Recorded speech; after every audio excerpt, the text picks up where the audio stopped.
great great grandbaby, the crazy little Anakin, and then the wild Kiara. And so we're just taking some time. I want to get Jordy's thoughts on the Cowboy situation because he was about to dig into it. I said, hold up, no, we can make this into something. We at least have something to put up while, everybody's having family time Mhm. with family. So, Especially, yeah, it's real funny because the conversation was brought up with me saying I don't know what to do to fix it. Was because it's and then you, essentially like I I was just saying. realized you went and go put your stupid cowboy hat on. I did Well, mainly if that's because the case, I was looking for this hat during the week. I was like, "Where's my work hat?" And then I couldn't find it. And then I looked at it and I was like, "Oh, it was under my bed." I don't know how it got there, but it was under my bed. because that's where they be, and that's where they need to be underneath the bed. Oh well, And I that's got that. more. I just didn't want to put on the ones that weren't for work. Um, but yeah, the whole situation is like I know a lot of people are like, oh, upset about McCarthy coming back and things like that, and it's one of those things. It's one of those things where it's like, what do you think is going to fix the issue? Because you can't, like I was saying, you can't start from scratch. Because starting from scratch, you're a 12-5 team. You make the playoffs pretty much every year, so you can't start from scratch. Starting from scratch is unless you see something that like in like you can't clean house. Right. Cleaning house wouldn't make any sense. A lot of people are going, oh, well, get rid of McCarthy. And I'm like, okay, you want to get rid of McCarthy? Who do you want? And then people are like, okay, get rid of Dak. I'm like, okay, you get rid of Dak? Who do you want? And then when people are saying, oh, Pollard's not a number one running back. It's like, okay, He's not. cool. That 100%. That's the only thing that people have said that I'm like, okay, that's the only thing that I don't need you to come through and tell me what do you want to fix behind that. Is because when Zeke was leaving, I think we talked about it. When Zeke was leaving, I was like, we no longer have a third and short back. And I was like, that worries me. And then there was the goal line struggles. And then there was the well, Tony Pollard's not really getting the yards that he was last year. And it's like, okay, he was a second back. They got out of their run package, like defenses got out of their run stop package when Pollard came into the game. That's Mm-mm. why he was able to gash people a lot. Now you're the number one back. And you're getting those run packages. And it's like, okay, well now he can't run between the tackles all of a sudden. He's not really getting outside the way he was. It's like because they're game planning for you now. Before they were game planning for Zeke. They're not in the way Pollard played this year. It was like they're no longer game planning for Pollard. They're just like, hey, we do what we do every week. You're We'll take our chances on the. We'll rather take our chances on the run game, but we need to stop Dak in this offense in this passing game. yeah. And people, the Dak thing when people are like, oh, okay, get rid of Dak, and I'm like, who are you going to that you think you're guaranteed to get to the playoffs? Because he's gonna get you to the playoffs. So if you're saying, oh well, Dak's the problem, I'm like, all right, well, now you got to be like, all right, well, who's getting you to the playoffs that you're not spending a bunch of money for because you're gonna lose money on getting rid of Dak anyway. So Gotta pay that man. you gotta pay him. So you're gonna lose money on getting rid of him. So who are you liking in college so much that you're saying, hey, you can get him for cheap and he'll take you to the playoffs? And the thing You is, watch a lot more everybody college than knows. me, so you might have an answer. No, listen. My thing about college prospects when they enter in draft, you never know who's going to be a bust. You just don't know who's going to Hmm. succeed. We've seen it time and time again in the NFL and in the drafts where you've had people with these high ratings coming out of college and into the draft, and then Hmm. they don't pan out within the first 2 or 3 years, and that was prior to the rookie pay scale. And then you see it even more nowadays. Like there's only like a small percent. I don't want to put a percentage number, but it's less than half of the percent of your first round picks even make it to to even have success in the NFL. Like it's lower than 50%. I don't know what that number is, but it's low. And then you have a lot. What is happening is nowadays in the college football, your scouting department has to be even better now than what they were then, because now you see a lot of these smaller schools with these prospects that a lot of people pass over because they don't go to the Michigans, Alabamas, or Ohio States that are actually just as good as these other kids. Yep. They just come out of college and they have 0 stars. We're gonna put 0 stars, finger quote, Yeah. or they don't have the recognition. They get the TV recognition as these other high power schools. That's the only difference. But they just as good, just as talented, Mhm. and like when they get drafted, they have they have to work just as hard. But once they have the film and they show it, they just as good. Yeah. Like, They're for a little real. hungrier too.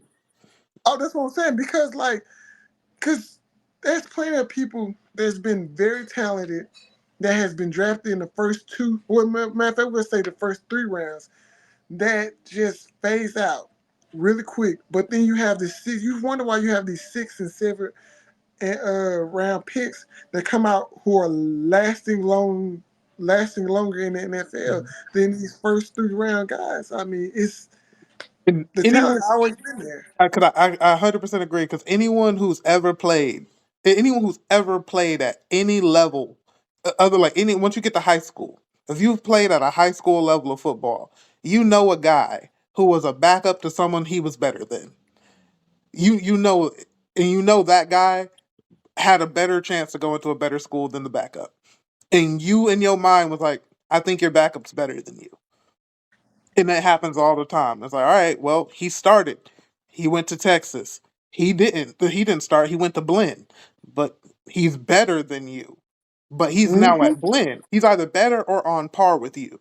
And he went to Yeah. blend and he didn't get as many eyes at all.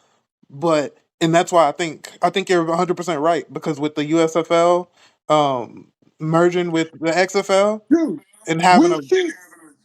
Yes, you know how you realize how many people made rosters from just the two of them to combine this year, yep, and it's over 100 some odd people got tried, and there's a good portion of them guys that actually stayed on teams, yep, made the whether it's the special not special whether it's special teams or practice it's squads and the stuff. practice squad rosters, they stayed on the rosters throughout the whole season. So I mean, and that's good because if you're on the press squad roster, you still have eyes on you. They still have eyes on you, Mm-hmm. and that's all you need. You need to put film, and you never know who goes down in training camp. You never know who goes down during regular season. So you always got to be prepared, especially if you on the practice squad. So man, Yeah. so How that's many why I times do you hear in a season where it's like, hey, this guy got moved up from the practice squad due to an injury? You hear it all the time. You got to be ready. all, and that's why I just think when people talk about replacing people, like, or we're gonna say in this incident, we're talking about the Cowboys. Mm-hmm. Um, you, you talking about replacing guys, especially throughout the draft. Your scouting department has to be on par with finding those guys, Yeah. not just in the first 3 rounds, but we talking about the fifth, the sixth, and the 7th round Yeah. guys. I have video.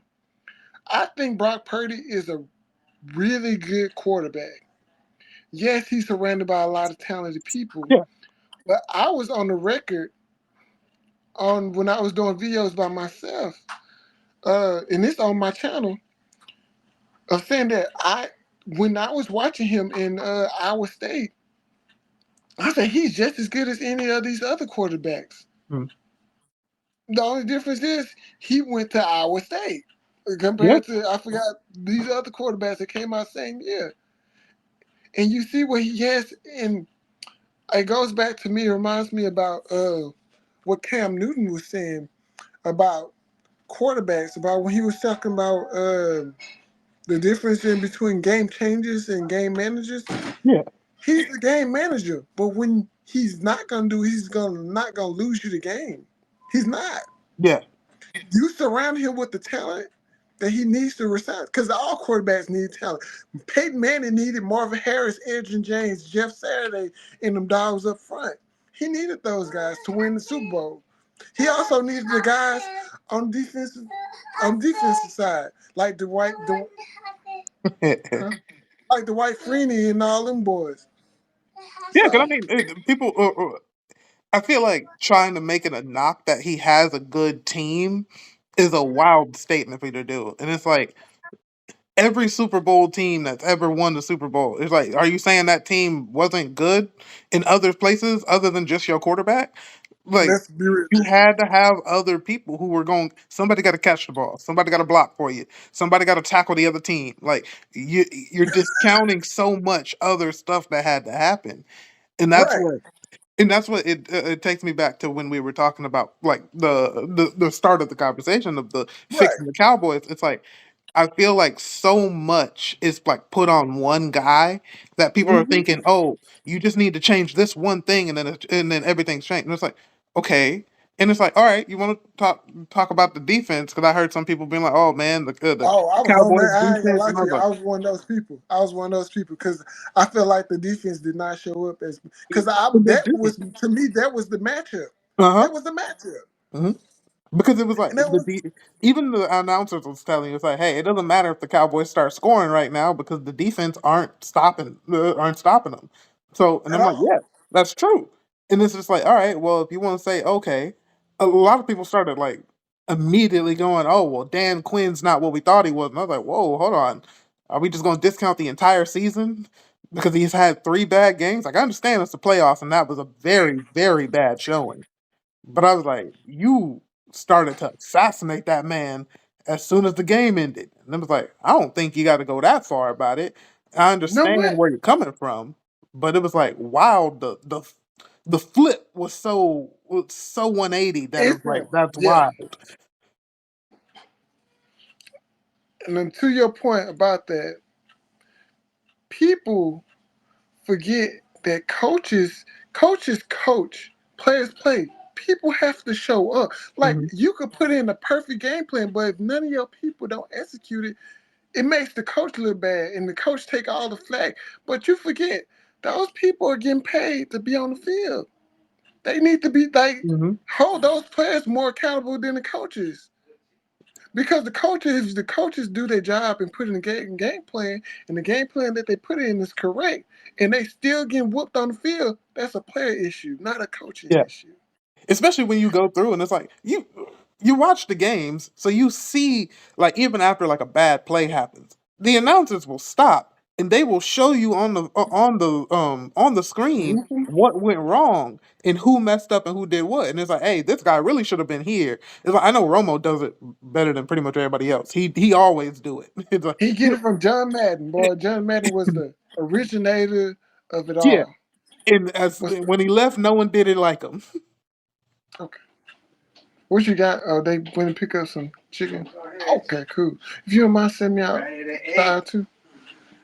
Ready to eight. We have tenders and a box. Okay, cool. I'll be there in a little bit. Let me finish up with Jordan. But yeah, So it's like even watching the Cowboys game, and it's like okay, because I know JT was talking with our last conversation. He was talking about the defense against the run, and I was right. like, okay, cool.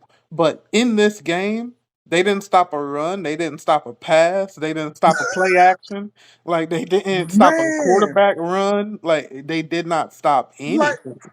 So like when they did like when the tight end Musgrove was wide open down the right side of the field. that happened like I three was times. like, oh my goodness. And it was one of those things. It was like that's a secondary issue because they were getting him into like That's a 3rd and long, and communication. then he was just bombing it down the field one time.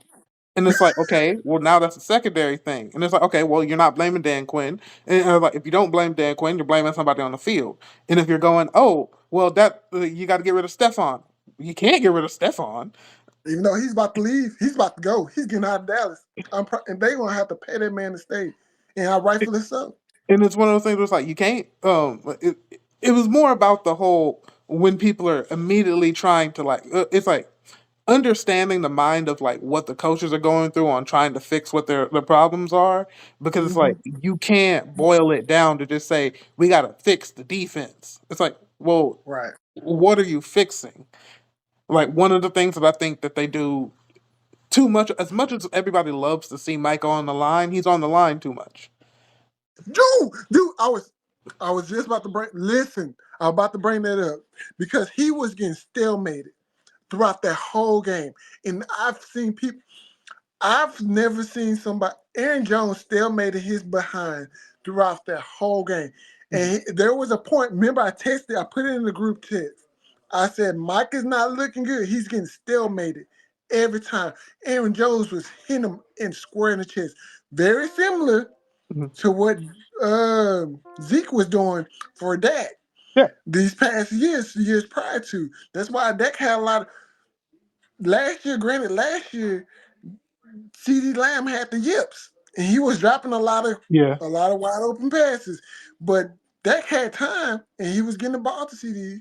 The only difference is CD's actually catching the ball this year, but he was still making the crap out of. And people forget that Michael was never a outside linebacker or a defensive end coming out of college. Coming out of college, he was an inside linebacker. yeah. People forget that he's an inside linebacker that can rush the passer from the outside. I mean, they need to put, and I made the statement on Lightwork's page on TikTok. If y'all don't know who Lightword is, he's amazing. He got great work on TikTok. I advise everybody to go check him out. Um, but yeah, I say people forget that he is an inside linebacker. He played inside linebacker. He's not an edge rusher. He's an inside linebacker that has tremendous speed and could cover anywhere on the And field. I think people got caught up in the having the most quarterback pressures. And then it's like, okay, he has the most quarterback pressure. I was like, I understand that. But at the same time, drop him off in the coverage sometimes. Hide what he's doing. Everybody's talking about, oh, he can play anywhere on the line. He can play anywhere in that secondary. And I'm like, but you're not doing that. You can't tell me he can and then don't do it. Because then the mystique is gone. The, oh, where's he coming from is gone. He's been on the right side all game. He's been on the left side for the whole quarter. And it's like, it's not dangerous anymore because we're saying, hey, there's Micah. He's on the right side. Our tackle's going to start with him, and the running back is going to go help. We know what you're doing. So now he's taking on a double team 90% of the game. And let's realize that Mike is not big. He's only like 220, 230, if that. He's Hmm. not a big guy. And he's like maybe barely 6 foot. Yeah, Like he's not to say that he can play anywhere online is lies. That man cannot play. He cannot play D tackle or nose tackle. And he cannot. D Lawrence can play anywhere on the line because D Law could do that. well, the thing is, I He's think not it the he greatest. cannot play anywhere on the line every down. He cannot If at he gets all. an, We if he talking gets a about one on Micah. one with a guard, he can beat that. He can. Who But you the talking about? problem is you got Lawrence? to. No, I'm talking about Micah Um, because he's I done don't know, man. he's beat guard, he's beat centers on ones. The problem is he's not getting one ones because he stays on the line all game. Like he's not walking up after the fact. And he's not See, that's scanning the what. game. See, They're putting him on the line. That's not what he's there for. that goes to my point where I say when I'm talking about on the line, he's like playing on the line, like not coming from a middle linebacker or a linebacker position and then stepping up. Yeah, That's a whole nother thing. Before it's like I'm talking about playing you coming off the line like Aaron Donald or whatever those guys. yeah. Like And I no, don't he think that's cannot what play I don't that. think that's what anybody is saying because he's never lined up as a DT, but he's lined up to where we've had a five down lineman or whatever, and he was the fifth guy, and it's like he did Right. go up with a guard or a center, but like no, he's not. He's his hands not in the dirt playing DT. Well, Like that's why. 'cause he'll get That's why. whooped on that. Just what I said, that's why I think of when you say he could play anywhere online. Like, no, he cannot. He's not. Mhm. He's not Aaron Donald. He's not. He's not none of those guys. He's not Joey Bosa or what's the other Bosa brother's name? Nick. Joey. Yeah, Joey. Nick or Nick. Definitely not Nick. And Nick is a ball of muscle. Hell, nah, he ain't those guys. Hell, even TJ. Hell, I think if TJ stay healthy, hell, his ass could play uh, a shade of guard. I mean, not guard, a tackle. But So the they way ain't he gonna get do injured, he might want to stay out of them trenches. that. but the but that up the middle but a they little different. but if they got a stunt, yeah, TJ can get up there and get Oh up the yeah, middle. But he ain't gonna start on him in the middle though. Like, come on, man. Anyway, but I'm and that's my sorry. thing. But Like yeah, so, Mika, I'm just no, because I get it. Because like so many times they're like they get caught up in the hype of what a pressure is, and I was like, I understand that, but if they are scared of the Micah pressure, which I don't think they were as much as they would want them to be this year, because they were like, no, we're just gonna put help over there, and it's like, all right. And to be fair, people can say what they want. Micah wasn't getting no calls this year. It's like he had a lot of stuff that wasn't getting called. So it's like part of your pressure is also getting the call. If you're not getting the call, you're getting double teamed, you're getting held, and they're letting it go. Now that's just taking you out of the play, and that's a waste of the talent that you are.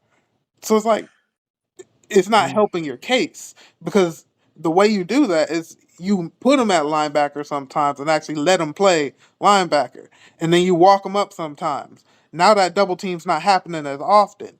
Now that hold is a little more egregious. They notice it more. And it's like, oh well, that's just Micah going up against the tackle. We'll let it play out. That's why you're not getting your calls is because they got you playing like a lineman. You're not supposed to be a lineman. that's a good point. I like that. That's a great point because yeah, because holding happen like they say, holding happens on every play. Mhm. You just got it just gotta be egregious enough to where the ref want to call.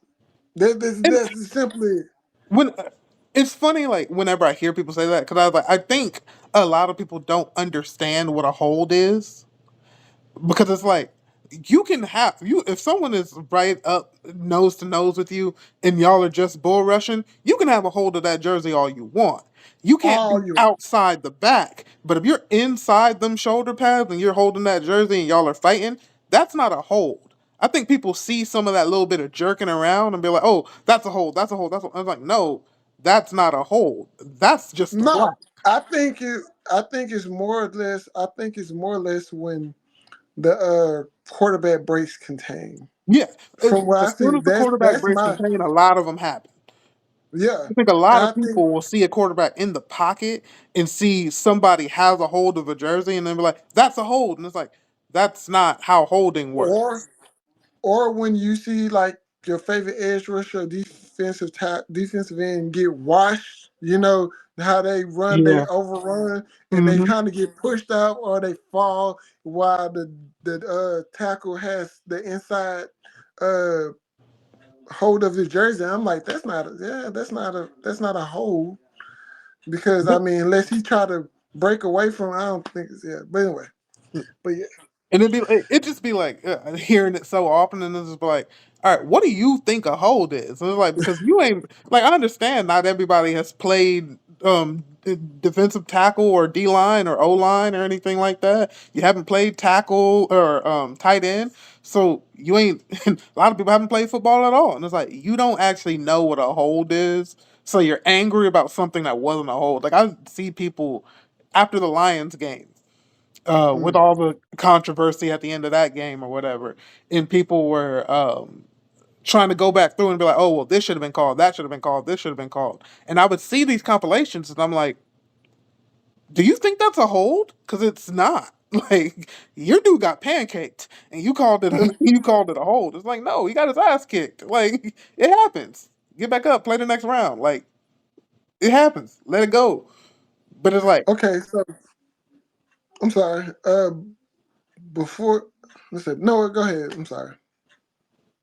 oh, that was all I had on the whole thing. Okay, I was I was just gonna ask you. I was like, well, before I head off and go eat with the family, I need to what I need to ask you. What is the issues? What does since the off season has started for the Cowboys? Technically, not really, but they just got right now. They still in like the early phases of clean out your locker. The the higher ups are gonna meet, Can I, figure out what's the game plan for us, the draft and all this other stuff mhm. off season. You got free agency. You got to find out who you're gonna try to play. What are the biggest issues the Cowboys are facing My number this one, off? my number one issue, You I know what? think it's. Matter of fact, give me three of them. I Your don't know if I biggest got three. three, but I got my number one is I think it's attitude and personality. Um, So culture. I'm not going just coaching because No, we no, I talked. said culture. Oh, culture. Yeah, culture. Yeah, that perfect. Because I think we talked about this when one of your players said it about the Steelers. It's like you think you put on the yellow and gold and the black and gold, and you think you're supposed to win. I think Mm, that's part of the mentality in Dallas. There's too much thought about what people are saying about Dallas and the allure of being in Dallas and being a mm, cowboy that it's gotten above football for them. And it's one of those things where it's like, no, you need to boil it back down to football because you play good football and then sometimes you don't. And those are the moments where it's like, oh, well, you were supposed to whoop this team. And then you ended up losing. Oh, well, this you were a 20-point favorite in Vegas. And then you ended up losing. You are thinking too much ahead of these games. Those games where it's like, oh, well, it's a rivalry game. You showed up to play. Those games where it's like, oh, well, this is going to be a tough test for them. Let's see who they really are. You show up to play. But those games where you're throwing it away, where you're thinking we should go out and beat them, I think they won't say that they do it, but you can tell in the way they play, they did not bring game time energy. mm, And that's a culture, that's a coaching, that's a player thing. That is top to bottom an issue that I like all the press conferences and whatnot. It's like, hey, they're going to talk about the Cowboys. It don't matter. The Cowboys can go. i- If in some miracle the Cowboys went freaking 17-0 next year and got a Super Bowl, and they're still going to talk shit about you. Let that ride. Like you got to stop even addressing that. Come out and play actual football. Because I don't think mm, in the losses that we had, I don't think they came out and played the way they should have. In the that gets hot in garbage time, that means nothing. It's garbage time. Like mm. you can't wait till you're down 30 points to finally start dropping dots. Like you got to do that from the jump. And it's one of those things where it's like that would be number two for Dak because it's literally just the mental with him, and it's like, hey, you don't have to force things. You're a good quarterback. I don't think I think that's his problem. It's just like, hey, you know you're good, but you don't understand that you're good. Okay, so with that, do you think? All right, this is my last one because this is gonna. I'm pretty sure you're gonna talk. Yeah, this. Yeah, but with that being said, do you think he felt the pressure because it was the lack of a running game this year? Because there was no, because the lack of running game, he felt like it was more on him, so he started to press a little bit more. Especially you saw in the Green Bay game, they couldn't get out, they couldn't get the running game going for a hot minute, I and so think he had to pass. the issue was they told Dak, they told CD, Mike made it a point. Everybody wanted to get CD hot. Mm, You have other people. One, I don't. Every single game, Dak has missed cooks on like a deep ball where it's just like that was a house call. Like he did, and it's like understand get in the lab with Cooks because you need to get that timing straight because Cooks mm, was your speed threat in every single game there was one or two balls where it was just like, hey, you put it too far out in front of him. He's 10 yards off of that guy. He's Tyreek in that dude. And like you missed him. And it's like get in the lab with Cooks. Get in the lab with CD. It's fine if your CD is getting shut down. Understand you have other weapons. mhm, Ferguson is a really good tight end. He's great in space. He doesn't get tackled easily, and he catches the ball. So that being He an moved outlet, faster than Jason Witten. way faster than Jason Witten. Jason Witten used to power walk down the field, and it worked. It worked. But, so, I ain't mad at him. It was just we watched you go real slow. We don't know how you did it. It's like, uh, but either way, I'm like you had the Ferguson, you had the Gallup, you had the Cooks. And I was like, I don't think we weaponized the receiving core that we had because early in the year they were like, man, Cowboys might have one of the best receiving cores in the league, and it's like, all right, but we only throwing it to CD. So if CD's off, we ain't winning. And it's like Mm. that shouldn't be the case. It didn't have to be. 'Cause it's like Ferguson will get you 10 yards on almost any route. Man, He gonna I make it love his happen. grit. I love his toughness, man. He And frustrates me because I'm like, I know he's so confident. I'm like, I like it though. I was like, yeah. I'm like, oh yeah, because he ain't gonna be punked either. nah, he ain't gonna get punked at all. I love it so much. I'm like, I hate that you're a cowboy though. Had that I don't remember what that announcer that loved tight ends. I think he was a tight end. It was like, Somebody, Greg Olson, he uh, was. He from the U, Miami. He played for Carolina and he- he played for Chicago. That's a bad man. Greg every Olson is a bad man. every week be talking to me, he's like, yeah, man, I just wish Ferguson would stop hurdling people. And he's like, well, if I could jump over people like that, maybe I would have done it more. And I was like, yeah, he stay hurdling people. And that's a big boy too. He ain't no listen, that big boy, he about 6'5", Mhm. 260 something, and he clearing people. I said, God. And he thought, boy, I said, no man, let me stop this. All I right, don't man, think I'm ending nobody this be ready video. for it. Nobody be looking at that man and be like, that guy's gonna hurdle me right now. Like no one's thinking that when they're running up to you. It's like, nah, he probably gonna put his shoulder down and then he jumped over you and it's like, oh well, now I look Well, he foolish. do both of them though. He do. He does. And it's like, what's more embarrassing, getting run over or getting jumped over? I don't know both of them. I mean, I to don't know me, either. I was asking you. I mean, I don't know because if I'm a DB and I'm trying to, and I just get put on my back, get like folded up, I don't think I really want that. From a health standpoint, getting hurdled is better. From an Yes, optics standpoint, getting trucked is probably worse. I don't know. Because getting trucked, it seems like you had a chance. But getting jumped over, it's like, man, you just look bad. You just look bad. They're both pretty bad though. Like Yeah, stiff arm is probably the worst though. Cause yeah, just cause you have to watch that hand hit your face mask and then put you down on the ground. So that's probably the worst, to be fair. yes. I think that's probably the most embarrassing thing Yeah. you could take. Also, you're not allowed to touch other people in their face like that. So the ball carrier being the only one who's allowed to touch people in their face mask kind of makes it worse. It's like, What? No, what's the bad thing is when the guy the who's carrying the ball when his arm is so long that you cannot reach him to even grab. so you look Derrick like a Henry has cartoon such now. a long arm. Derrick Henry arms are so long that most of these defenders can't reach him. Like, anyway, all right, let me get off this call and go eat. I'm gonna holler at you later, man. I'll All holler right. at you later.